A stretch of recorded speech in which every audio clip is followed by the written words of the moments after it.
buenas noches, estimado Paulino.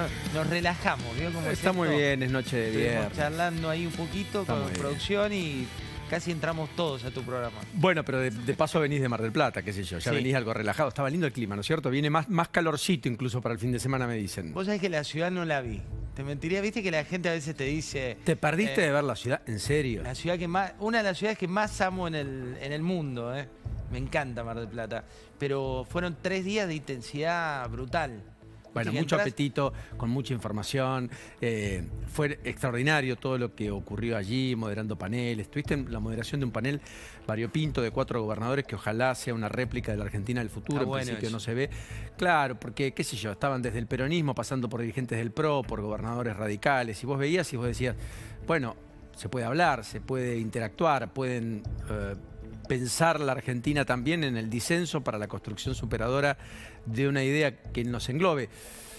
No necesariamente en los polos eso resulta atractivo, ¿no? Vos sabés que una de las cosas más pintorescas fue que la primera pregunta a los gobernadores, esta que vos decís, ahí lo vemos a Rogelio Frigerio, lo ves a Raúl Jalil, Rogelio Frigerio de PRO, Jalil, que es peronista, Ignacio Torres, que es de PRO, y Gustavo Valdés, que es radical. Valdés, que además asumió la presidencia de la región del Litoral, que componen 6 gobernadores. Y la primera pregunta a cada uno fue, que fue un poco maliciosa, tengo que decirte, a vos te lo puedo decir. Estamos hablando no se escucha solos nadie, en un tranquilo, café, estamos solos en la madrugada. A Rogelio le pregunto, ¿qué es el PRO hoy, Rogelio?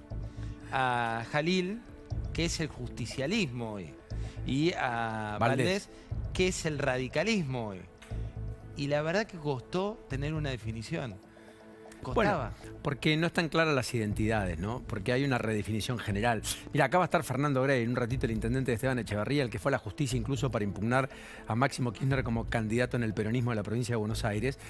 Todo esto a propósito de lo que está al caer, que eventualmente sería una interna que nadie esperaba que pudiera realmente concretarse. Todos apostaban hasta hoy.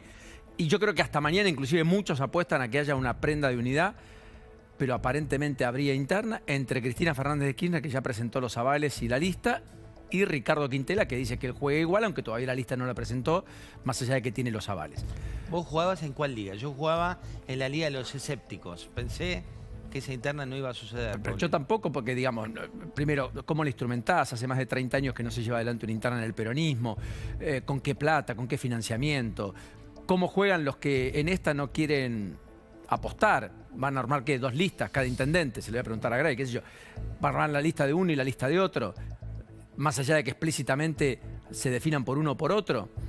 En el medio, Kicillof al final del camino se va a terminar expresando por Cristina Fernández de Kirchner, que es lo que le salieron a pedir al unísono en las últimas horas, pese a que él eligió el silencio y la frase de ayer respecto a no me van a encontrar para la división, sino para la unidad.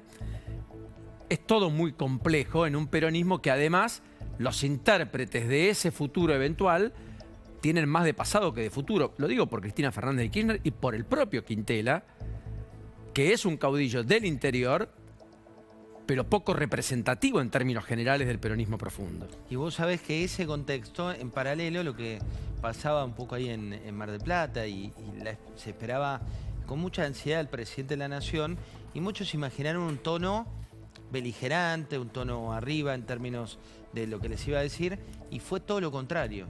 ¿Sabes, Paulino? Que fue con un tono más abajo, más moderado, con una idea, sí hizo chicanas y hizo varias chicanas, sobre todo, por ejemplo, a Tolosa Paz, sobre todo la idea de pochoclos y demás que planteaba respecto de eso, pero... Pepe Albistur en el verano. Exactamente, sí. ¿Te acordás de esa idea de los pochoclos? Sí. Bueno, pero ahí ves, por ejemplo, ahí estaba aplaudiendo al presidente de Telefónica, lo veíamos también al lado a otro presidente de una compañía. El tono fue muy bueno en cuanto a contexto, pero todos cuando rascabas un poco en su economía de cada empresa, la mayoría con balances complicados, Paulino. Sí, y es muy importante esto que marcás, porque tal vez lo altisonante lo marcó Luis Caputo, con un discurso casi político, más que económico, ¿no es cierto? Muy político, sí. También Sturzenegger, tenemos el corte de Sturzenegger de hoy, porque hoy se dieron una concatenación de definiciones.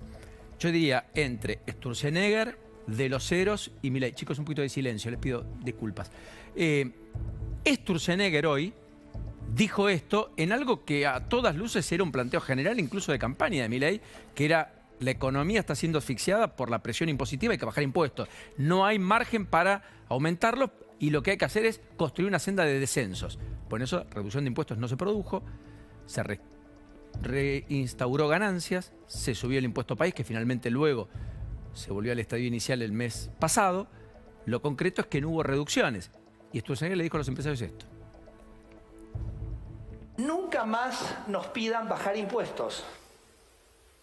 No nos pidan bajar impuestos, porque si ustedes nos piden bajar impuestos y el gasto se mantiene igual, ese impuesto que yo bajo a alguien se lo tengo que cobrar. Entonces, cuando ustedes me piden bajar impuestos, me están pidiendo bajarme a mí y subirle a otro. Ustedes lo que nos tienen que pedir es que bajemos el gasto, porque cada gasto que bajamos es un impuesto que le cobramos de menor manera al conjunto de la sociedad, como ha ocurrido en lo que ha pasado de este año. Así yo les pido, por favor, destierren, tachen lo de venir a pedir bajar impuestos, que es venir a pedir un privilegio para un sector, y ayúdennos, aliéntennos, apóyennos en ese ejercicio de baja gasto en el cual está encaminado el presidente Milei. Después de esto lo aplaudieron concretamente cuando hizo referencia a este tema, pero también, hay que decirlo, había preocupación en algunos sectores por lo que el presidente dijo después respecto de que se enteraba y celebró, y lo aplaudieron al presidente, pero había preocupación debajo de la NAPAC, con esa idea de se desregula algo cada día. Algunos sectores decían, cuidado con eso. Sí, porque quieren condiciones de igualdad, digamos, denme las mismas reglas para poder competir en igualdad de condiciones, etcétera. No me desregulen antes de equilibrar la ecuación de la propia competitividad interna, los costos de logística, lo que vos conocés muy bien, el costo impositivo. Es decir, vos podés tener un auto importado, pero si en Estados Unidos tiene un 8% de impuesto, en Argentina 53%, difícilmente le puedas pedir a la industria automotriz que produce acá que produzcan la igualdad de condiciones del que producen en Estados Unidos. Está desnivelada esa cancha. Y es una cancha desnivelada, efectivamente, solo por poner un ejemplo, qué sé yo. Pero bueno, después apareció de los ceros esta mañana temprano, diciendo, el titular de ANSES, que era una sensación la idea de que el recorte había pasado por los jubilados, que es lo que ocurrió, porque el 25% del ajuste fiscal se explica por la merma que hubo en las erogaciones hacia el sistema previsional. Un de los ceros que dijo, bueno, como diría Aníbal Fernández, acá hay una cuestión de sensación. No recobró la mejor frase, la más feliz, digamos. Para nada. Y después apareció Milei con un sincericidio que dijo, bueno, y el ajuste además lo hicimos, todo el peso iba a recaer en el primer trimestre porque además era el periodo de vacaciones. Y la gente no se iba a enterar. ¿Querés escuchar esa parte? ¿La tenemos, la de Milei? No. Ah, no tenemos la de Milei, qué pena. Porque yo creo que es la frase que va a estar en todos los diarios mañana. Puede ser. También hay otra frase que va a estar, esta te la puedo spoilear porque la miré recién, porque después de hablar el presidente, habló el presidente del coloquio en un contexto en el cual les pidió institucionalidad y jueces probos, sin eufemismos. Eso ocurrió después de terminado el discurso presidencial, cuando se va el presidente que tenía un tiempo mucho menor al que finalmente ocupó 1 hora y cuarto, llegó un ratito más tarde de lo previsto. Termina de hablar cuando la mayoría estaba saliendo, siguiéndole, pidiéndole selfies y demás. El presidente del coloquio habló de esto, que es jueces probos e instituciones firmes. Algo que seguramente sea la tapa de, al menos de La Nación de mañana. Más libertad de prensa. Exactamente. Porque en el foro de la CIP, que se está llevando adelante en Córdoba, José, como bien vos sabés, se hizo también mucho hincapié en este aspecto, digamos, ¿no? En las amenazas que eventualmente puedan existir para con la libertad de prensa, con algunos liderazgos de fuerte contenido autoritario, si se quiere. Ahora, más allá de todo eso, insisto, creo que el balance es muy bueno para el gobierno en lo que pasó en IDEA. Ayúdame, José, vos tenés ahí más finito. Milei tuvo una validación de los empresarios. Hay que ver si eso se concreta con las inversiones, la plata, etcétera. Pero hay un clima bien diferente. Hay algún camino más despejado del que algunos imaginaban. Y ayúdame, creo que los desafíos son ya en términos de línea fina, pero la hoja de ruta tuvo una validación casi por completo, ¿me equivoco? Mira, el clima fue casi afirmativo, ya no era una cuestión de, viste que antes se decía analizan, estudian. Bueno, ya el título del coloquio te predisponía con, si no es ahora, ¿cuándo? Con lo cual ya ahí ese disparador fue como para música para los oídos presidenciales, que arrancó con esa frase. Dijo, bueno, gracias por poner este nombre porque entiendo que ustedes ya se dieron cuenta que es ahora. Y con esa hora es que él hizo toda su enumeración del discurso, él lo centró casi como un caso de negocio, de eso se refirió al hablar de la Argentina, y termina diciéndoles, no esperen que, esto en todo el coloquio aparecía esta imagen, decía, estaban todos en una jaula, decía, la jaula estaba cerrada. Dentro de la jaula había una especie de bloque transparente que les permitía ver y en cierta medida jugar con unas reglas que estaban todas cambiadas. Ahora abrimos la jaula, rompimos el vidrio que les permitía mirar. Ahora tienen que competir. No vengan a pedir porque el Estado no va a hacer nada. Tienen que ser ustedes los que generen empleo y generen cambio. Te digo, esa frase es casi fundacional para la microeconomía. Para cerrar el capítulo, Milei habló sobre el tema del Banco Central.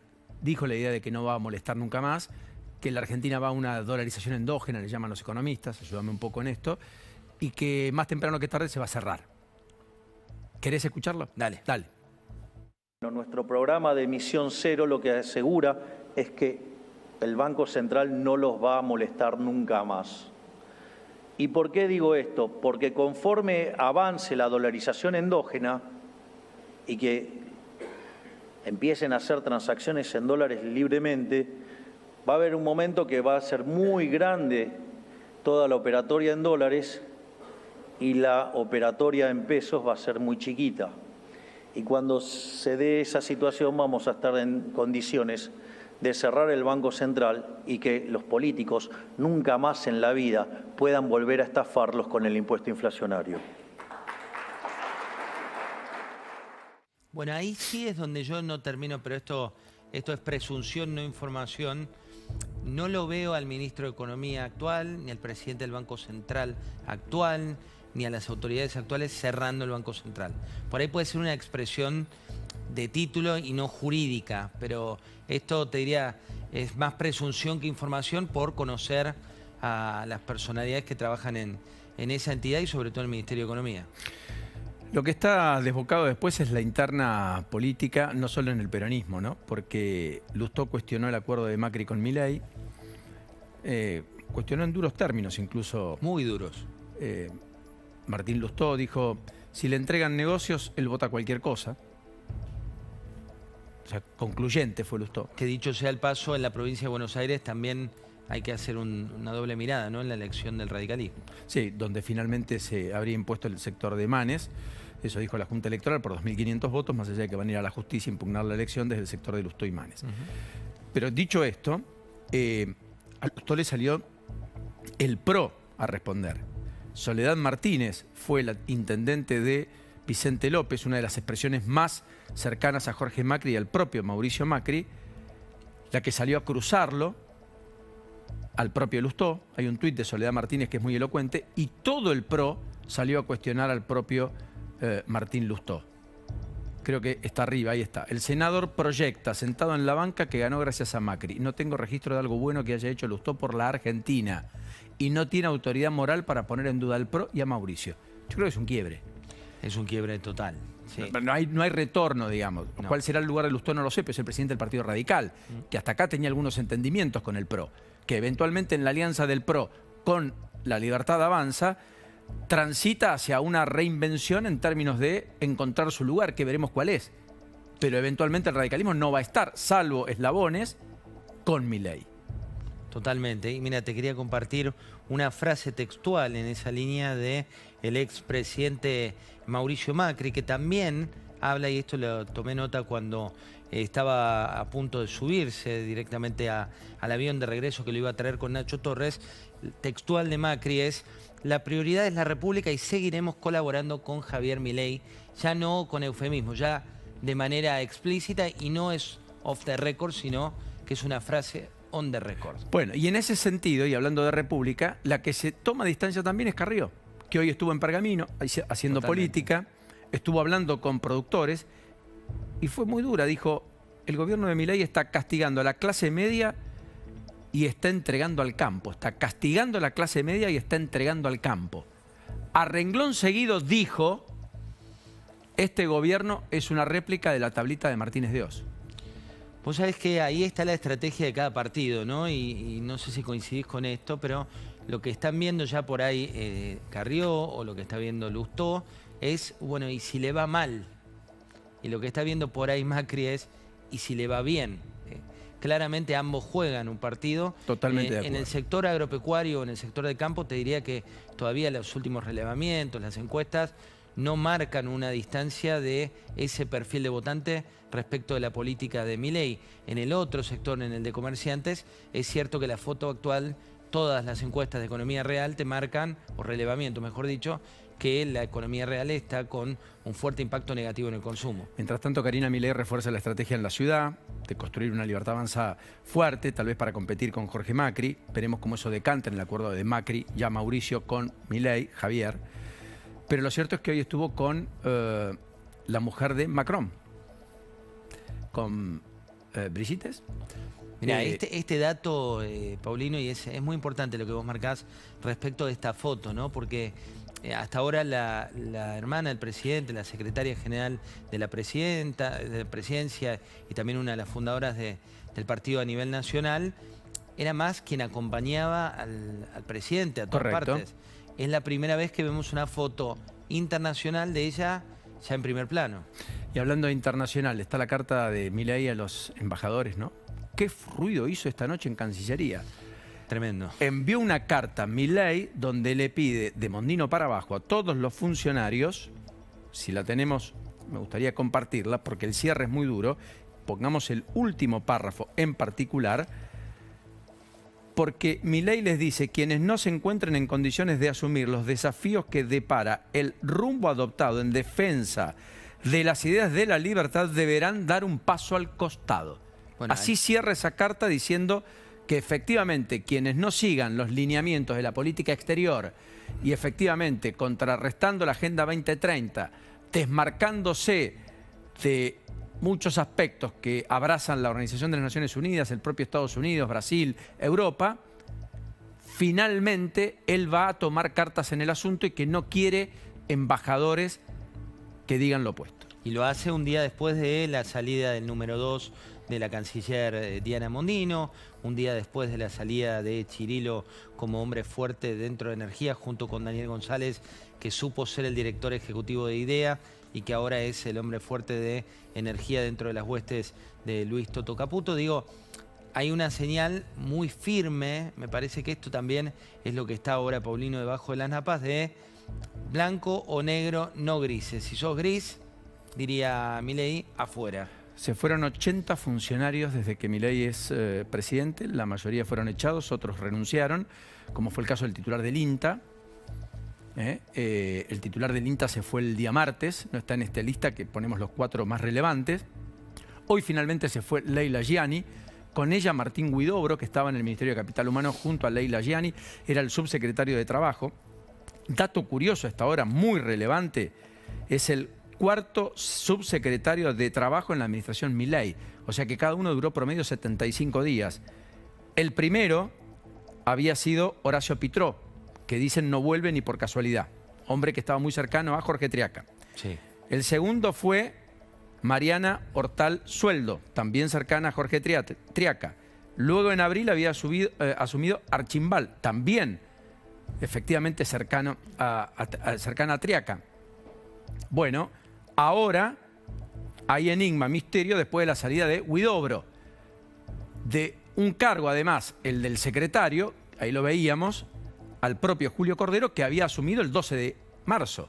Julio Cordero, que estaba muy protagónico en el coloquio de IDEA, tuvo su momento cuando habló, dijo concretamente que bueno, que él dice querer a los humanos, que le gusta que ser empático, digo, muy histriónico en las formas, y muchos empresarios que se le acercaban a decirle, cuidado que en mi industria estamos modulando, dijo uno. Entonces, ¿modulando qué es? Le repreguntó él. Era básicamente una palabra políticamente correcta como para reestructurar. Otros decían, cuidado que estamos con contratos más temporales que fijos. Él les dijo, bueno, la reforma laboral los va a ayudar. Y hoy Sturzenegger preguntó, ¿cuántos de ustedes saben o aplicaron el fondo de cese? El fondo de cese en la reforma laboral se permite ir a un tipo de acuerdo de salida distinto. Nadie levantó la mano. Lo cual no deja de ser un dato, efectivamente. Bueno, por último, para liberarte, querido José, que te has quedado muy generosamente con nosotros más de la cuenta, hoy también el secretario de Transporte eyectó de sus lugares a Julián Obaid, presidente de la Junta de Seguridad del Transporte, e Hilario Lagos, el director de Relaciones Institucionales del organismo, porque aparentemente habían hecho un catering, habían contratado un catering por algo así como 13 millones de pesos. Y dijo, ¿de qué es esto? No entiendo. Con lo cual, Franco Mogueta tomó la decisión de echarlos. Así que habría que sumar a los 80 estos dos. Serían 82. Hay que ver ahí, digo, la gestión, vos sabés, Paulino, que principalmente lo que es tarifas y lo que es transporte está afectando mucho al gobierno nacional porque está pegando directamente en el electorado. Siempre lo dijimos cuando ocurrían los aumentos, ya las encuestas no muestran tanto lo de la universidad, no muestran tanto lo de la jubilación, no muestran tanto lo de aerolíneas, pero sí muestran y mucho el impacto de tarifas y de transporte. José, querido, como siempre, enorme placer. Abrazo grande, Paulino. Lindo tenerte acá de vuelta con nosotros. Lo mismo digo. Hasta el domingo en la pantalla de La Nación, por supuesto. Y hasta el próximo viernes de nuestra